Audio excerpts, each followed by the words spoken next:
janozaga kelganlar g'iybat qila boshlashdi. Shuncha boy bo'la turib, birovga foydasi tegmadi, nafi tegmadi. Xasis bo'lib o'lib ketdi deb malomat qila boshlashdi.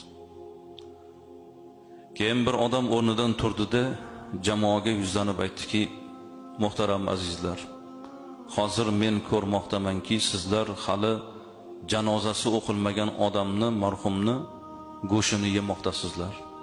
Uni g'iybat qilmoqdasizlar. Bu odamning bir sirri bor edi. Endi majburman men mana shu sirni oshkor qilishga. Bu odam Madinada 70 ta kambag'al xonadonning nafaqasini zimmasiga olgan odam edi. Bu odamni shu himmatini xonadonlarga yetib borishiga men vakil edim. Lekin menga qayta takror qilardi, hech kim bilmasin deb. Qasamki, hozir shu 70 ta xonadon ham shu vaqtgacha bu ko'mak kimdan kelayotganligini bilmas edi. Bu odam 70 ta kambag'al xonadonni zimmasiga olgan edi. Bu odamni g'iybat qilmanglar. O'zingizlar bilmagan holda bir odamni malomat qilmanglar dedilar. Qarang azizlar, shunday odamlar bo'lgan.